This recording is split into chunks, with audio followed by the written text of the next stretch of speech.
You know what's nice about Sonic CD? I don't have to recommend some unofficial fan version this time. I can actually recommend just playing the official remake that was made, though I am still me, so I will be using a couple of mods here and there for some extra improvements, and I'll explain some of those as I go.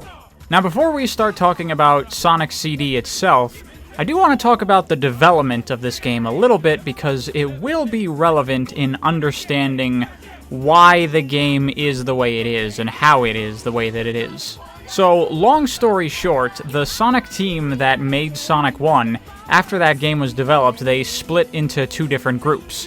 One group went on to do Sonic 2 and also Sonic 3 and Knuckles, and the other group worked on Sonic CD.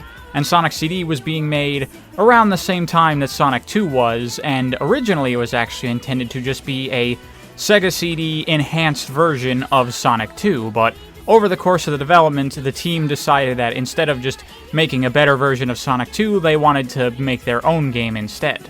And because this game was made by a different team than the ones that did Sonic 2 and 3 and Knuckles, it's very different than those games are in a number of ways, and that should become pretty apparent as we go along. And immediately you can already tell a difference with this game and how it works because of the moveset that Sonic has. A new move introduced in this game is the Super Peel Out, which is kind of like a spin dash type thing, but it works a bit differently. With this, when you're holding still, you hold up, and you hold the jump button. You don't mash it to rev it up for different speeds, you just hold it, and Sonic will build up speed in place, and then when you release up, he'll launch forward. But unlike with a spin dash, he'll be in a running state as opposed to rolling, so this will maintain the speed a lot better, and it also launches Sonic with much more speed than what the spin dash normally gives you.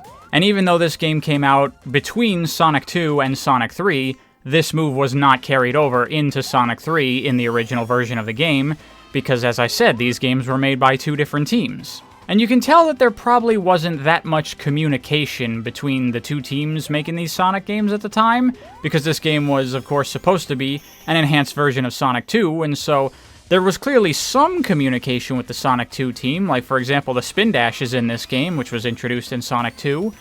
But you can tell that there wasn't that much communication because it doesn't work like it does in the other Sonic games. In this game, it kind of works like the peel out. You don't rev it up, you just hold the button in order to get Sonic to do a spin dash. And I mean, look at the animation. He doesn't even go into that like curved ball state. It's just like normal rolling in place. And because it is a charge, it just feels completely differently.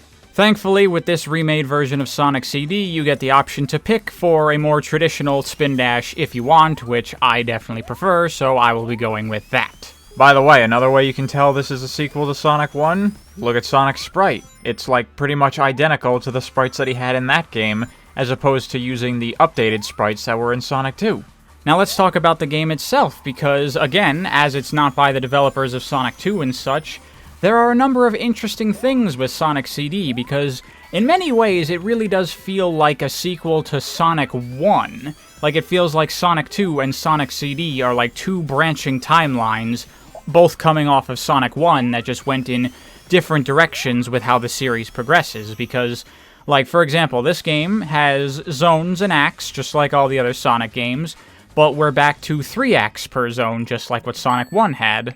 Though the third act isn't really that much of an act, it's pretty much just the boss fight and a little bit of a run-up to it, but still, technically has 3 acts, so that's very similar to Sonic 1.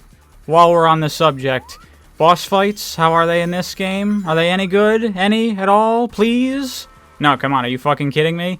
This game has the worst boss fights yet, as a matter of fact. Like, look at the first boss here. It goes down in literally like 3 seconds. And then you got like a pinball-themed boss, which, goddammit, I hate the fucking pinball shit in Sonic. The last boss is also a pushover. You can just abuse the invincibility from taking damage and just hit him through his attacks. And even the Metal Sonic race, as cool as it is on paper, in execution, it's pretty clunky, and it doesn't really feel like a race, and it's okay, but it's still not amazing. So we're 4 for 4 on Sonic games having bad boss fights. Is it finally safe to say that these probably are just not a good inclusion in these games? I guess that's for you to decide.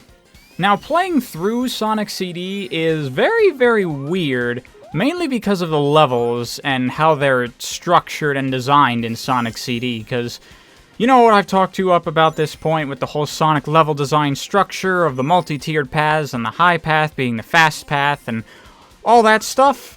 Sonic CD is the game that least follows these rules. It sort of does kind of a little bit, but not very much, and a lot of times it's just doing whatever the heck it wants, completely throwing the Sonic rulebook out the window, and it results in some very weird level design. Like, if you just play through this game just trying to get to the end, you can do it, and it's perfectly fine, and it's still a fun Sonic game to play through, but there are so many instances of just bizarre, questionable level design where you're just like, what the fuck? What is going on? What were you thinking? Like, look at this part here in Collision Chaos. It's just like the floor for fucking 100 goddamn meters is just springs in all directions, and there's these just giant walls of bumpers, and you're just getting launched around all over the place with barely any control of what the fuck is happening, and it's just like, what is this supposed to be? What am I supposed to be doing with this level design? It's so bizarre. And there's a lot of stuff like that in Sonic CD where you just scratch your head and you're like, this doesn't feel like a Sonic game or a good game. It's just, what? And that's just one of those quirks of Sonic CD that you kind of have to get the hang of. And it's part of the reason why this is generally a pretty poorly received original 2D Sonic game, because the level design is just really something. Another interesting thing to note about Sonic CD is that a lot of its zones are very similar to zones from Sonic 1, and in general, the way that the platforming and stuff is just built in this game feels very much in line with the kind of stuff that they were doing in Sonic 1 more than any of the other Sonic games. Like Palm Tree Panic is obviously your Green Hill analog, same thing as what Sonic 2 had with Emerald Hill. Collision Chaos also feels a bit like Spring Yard Zone from Sonic 1. And then Tidal Tempest is just straight up Labyrinth Zone again, though I think it's a lot better than Labyrinth Zone. It's actually pretty fun and well designed. This is one of the better zones in this game. And then you got Stardust Speedway, and that kind of has a bit of a Starlight feel to it. And then Metallic Madness is very similar to Scrap Brain. And we'll fucking talk about Wacky Workbench. We'll get there later. So yeah, that's kind of just another way that this feels like a sequel to Sonic 1. Like, they're taking the same ideas that were in Sonic 1 and just kind of trying to do them better or differently. It's kind of all up in the air. Like, some of the zones in this game I think are pretty good, and I would say on par or even better than some zones that were in Sonic 1. But then other zones are completely fucking terrible, and the worst zones in, like, the whole fucking series of original games. Like, oh my god, I don't even know what the fuck they were thinking with some of these zones. If Sonic 1 was inconsistent with its quality, this game is fucking, I don't even know what to call it. It's just insanity. But overall, at the end of the day, I would say that just playing through this game is relatively enjoyable, just like playing through any of the classic Sonic games is. It's probably the weakest of the games up to this point, but it's not bad. It's an enjoyable time to just play through the game. But of course, like all the other Sonic games up to this point, there's a lot more to do than just play through the game. So let's talk about those dreaded special stages. Up to this point, I've not enjoyed any of the special stages in this series so far. How are the ones in Sonic CD? They're the worst ones yet. So first of all, the way you enter the special stages in this game, again, is just like what you do in Sonic 1. You get 50 coins, you reach the end of the level, and you jump in the big ring. As I said, feels like a sequel to Sonic 1, continuing off the ideas that were in that game. So in this game, the special stages are these Mode 7 kind of arenas that you have to run around, and you have to destroy all these UFOs that are floating around by jumping into them. And you can turn left and right, and you can slow down and speed up and jump over obstacles and all that. And if you touch water, then it will eat up your timer a lot. You see that timer you have at the top?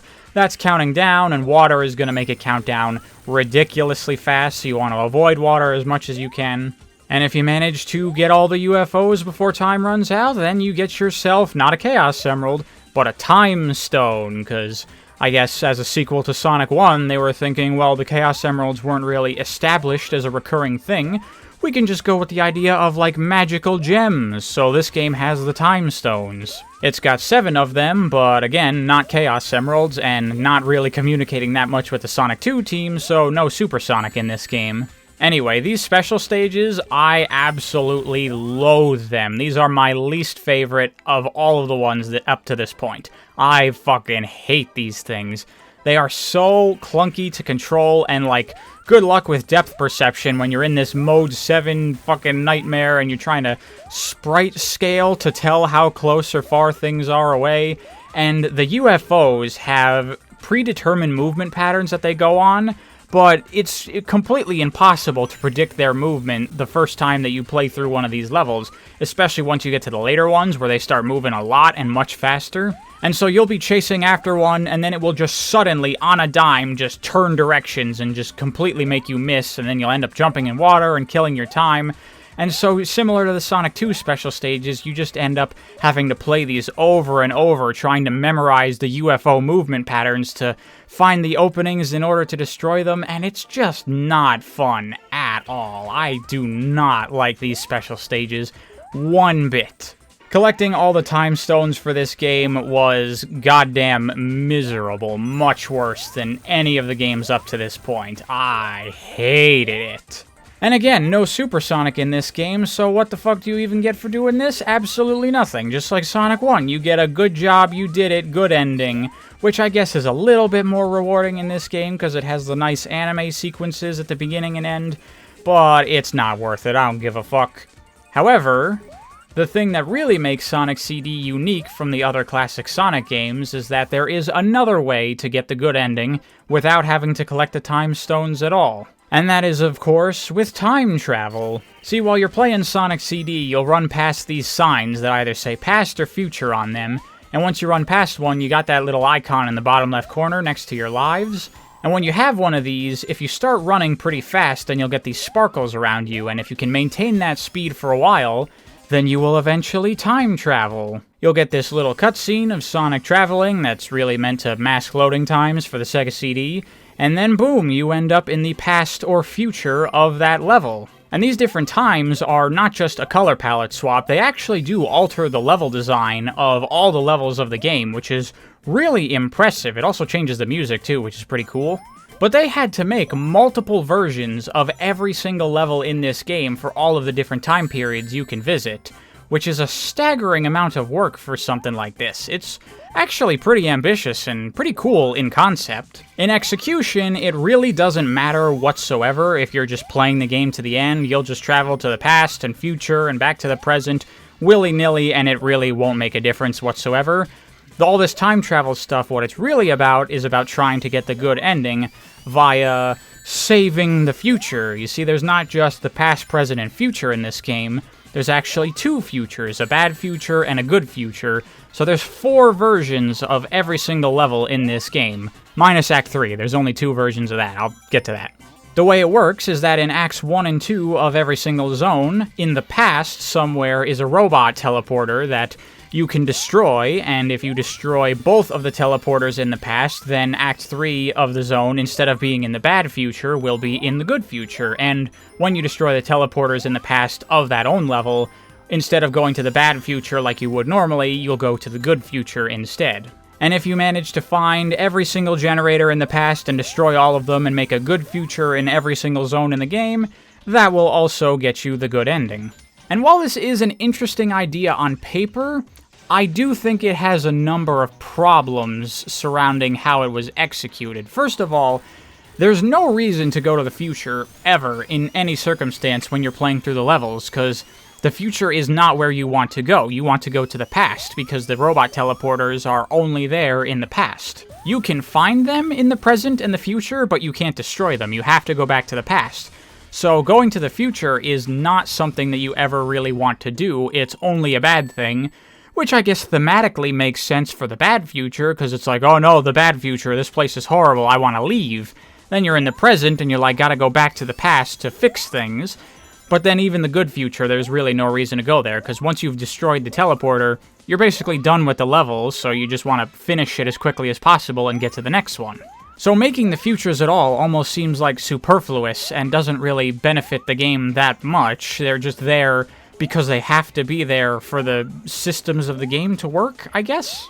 And then that leads into the problem of accidentally time traveling, because, you know, there's a lot of instances in these Sonic games where they throw you through tubes and loops and up giant ramps, and it's kind of out of your control to a degree to, like, not go fast. And so if you end up having a future sign and you go through a fast sequence accidentally and you can't manage to kill your speed before the sequence ends, you're going to end up accidentally time traveling when you don't want to, and now you're like, fuck, now I'm trapped in the future, I gotta go back to the present and then back to the past in order to find the generator, and it just creates a lot of work when it was just an accident that you could argue wasn't even really your fault. Another problem that can arise from this system is intentionally time traveling can also be difficult, because while there are sequences that can, you know, forcibly give you a lot of speed and you can accidentally travel into the future, at the same time, finding long stretches of land where you can go fast enough and maintain that well enough to actually time travel can sometimes be difficult, and you just have to search around the level trying to find a good location in order to build up speed. And sometimes the game does have places that are specifically made for you to do that, where they'll just have like springs pointed at each other and things like that, where it's like, here is a time travel area. But if you just try to time travel while playing through the level, then most of the time you're probably just going to end up messing it up. And once you start sparkling for a little bit, you lose the ability to time travel if you don't succeed at time traveling. You'll see the little icon in the bottom left corner goes away. You only get one attempt after you've hit a certain amount of speed for a while. So which means that if you mess up, then you have to go find another sign to go to the past again, and it just adds to more shit that just makes it a lot more clunky and slower and more annoying than you would want it to be. On top of that, this time travel sequence that happens every single time you travel, it is a real pace breaker, man. It really kills the flow to constantly have to watch this animation that goes on for way too long. This was implemented in the game just because the Sega CD was not powerful enough to have all the versions of the levels load instantly, but that is what they wanted originally with this game. And thankfully, through the power of mods on the PC version, we can actually cut out these transition sequences and instantly travel back and forth in time. And I definitely think this does make the game a lot better, so I would highly recommend playing this game with this mod if you're going to go for the time travel good future ending. It is, after all, the original vision of the game, so I see no reason not to play with this. But here's the other problem with this whole finding the robot teleporters in the past stuff, is that some people say that this makes the game less focused on speed. You know, all that weird, awkward level design that I was talking about, the reason it seems so weird and odd is because the levels aren't necessarily really built for you to try to speed through them as quickly as possible like the other games. They're more focused on you trying to search for these robot teleporters, and so the levels are very, very large, but they're not long. They're still about the same length as levels from Sonic 1. You can finish most of them anywhere from under 30 seconds to, you know, a minute and a half tops if you go really fast. So we're not talking Sonic 3 and Knuckles levels of long here. We're talking about short levels that are really, really tall. Lots and lots of different paths, but not necessarily doing the, you know, multi-tiered speed difficulty thing. They do sometimes, kinda, but a lot of it is just to have a very wide area to give you a lot of land to search through to find these teleporters. And that is kind of where I start to take issue with how this works, because while some people call this exploration, where you have to, you know, go around the whole level to find where the teleporter is, I don't really see it that way. I see this more as wandering, because essentially there is nothing of value in any part of the level except for wherever the robot teleporter is. So you end up just moving up and down and all around just trying to find where this teleporter is. And whenever you don't find it, it just feels like, oh, that was a waste of time. All right, I'll check somewhere else. Oh, it wasn't there either. Okay, I'll check somewhere else. It's not exploring, it's just wandering. You're just on a scavenger hunt trying to find this one specific position in the level and where the teleporter is. And this can kind of be fun sometimes, but it's highly dependent on essentially how quickly do you find the teleporter. If it doesn't take that long and you manage to find the teleporter within a couple of minutes, then it's kind of fun to really go around the whole level and see the whole thing as opposed to just blazing through it as quickly as possible. But then in some levels, you might not find the teleporter for like 9 minutes and you're just wandering aimlessly. There's no way for you to guess where the teleporter might be. There's no clear indications of where it is or where to find it. So you just have to keep on going around until you eventually just happen to stumble upon it. And then by that point, it's not satisfying that you finally found it. You're just like, fucking Christ, finally. It's over. Now I can move on. And that is just not fun. In addition to this, for whatever reason, even though they allegedly want you to be exploring these levels to try to find the teleporters, once you hit this sign that tells you that the goal ring is here, if you go too far past this point, then the screen locks you and you can no longer go back into the level. And so if you miss the teleporter, well, tough shit. Fucking restart, loser. And that's just completely against what I thought the point of this game was. Fortunately, again, with mods, you can disable this screen lock, which, again, fixes another problem with this game. Again, just making it better. This is what I was talking about, how you can play the official version, but there's a couple of things that you can touch up with mods here and there to make it a bit better. But at the end of the day, with all the problems that exist here, my final conclusion with this whole time travel, find the teleporters, make the good future, all that, is that, just like the special stages in all of these games, this is not really a side quest that I particularly care to go for. I just don't find it very fun. So now all that's left to talk about is the time attack. And you'd think, probably, that with this game's weird level design and focus on this teleporter future time travel quest, the time attack experience of Sonic CD's probably not that good, right? But actually no, it's pretty okay. It's certainly nowhere near as good as time attacking Sonic 2 and 3K is, but it's relatively comparable to Sonic 1. You know, Sonic 1 had some pretty good zones that were really fun to time attack, and some not-so-good zones that were not fun to time attack, and Sonic CD is very similar to that. The good zones, Tidal Tempest, Quartz Quadrant, Palm Tree Panic, and Metallic Madness are all really fun to time attack, and I really enjoy the experience of doing that. But then some of the zones, like Collision Chaos and Wacky Workbench and Stardust Speedway, are horrible to time attack. The worst in the entire series up to this point. Like, oh my fucking god. I already talked about Collision Chaos and its fucking weird-ass bumper and spring level design. Wacky Workbench is the fucking greatest hellscape that you could ever enter in the entire world.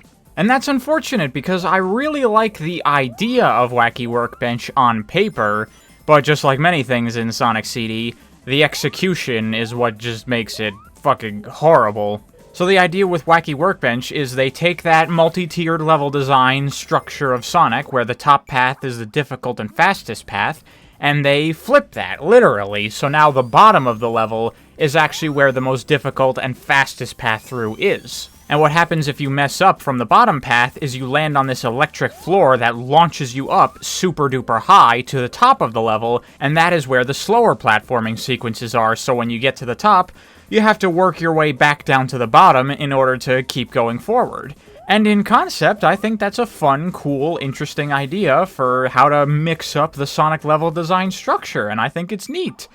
But actually playing the level, you realize that it's fucking horrible, because first of all, the bottom path is just this endless fucking sequence of moving platforms, so it's not even particularly fun to really do, because trying to go fast through this is a fucking nightmare, because obviously going fast through platforming with all these moving platforms means trying to skip platforms as much as you can and make really big jumps and all that kind of stuff, and even sometimes trying to hit the electric floor and like bashing up against a low ceiling in order to save time and all kinds of stuff like that. And trying to do that consistently in this fucking level is just a goddamn nightmare. I fucking hate this zone. It is the goddamn worst. And the following zone, Stardust Speedway, ain't much better. This zone fucking sucks too. The level design is such a clusterfuck of shit everywhere. There are so many paths that overlap over each other in this game, and there is no way to tell what layer of the map that you're supposed to be on. A little information on the background of how Sonic games actually work, like how do loops work in Sonic? Well, essentially, all the terrain is either labeled as like a background layer or a foreground layer, or sometimes it's on both layers, and going through certain points of the level will swap you onto the other layer. So, for a loop, for example, the first half of it will be on the A layer, we'll say, and then the second half of it will be on the B layer, and hitting that top point is what will transition you from A to B.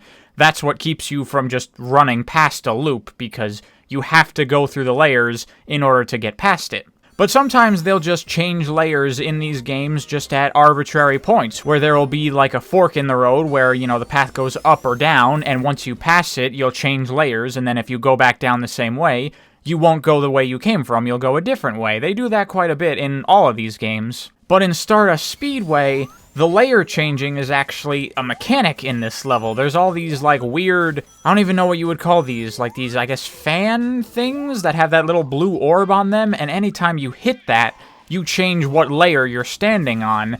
But of course, there's no way to tell what layer you're on and what platforms are on what layer, and if you don't even know this, then it could be very confusing why you're changing layer at all, because nothing indicates that that little thing is what changes your layer.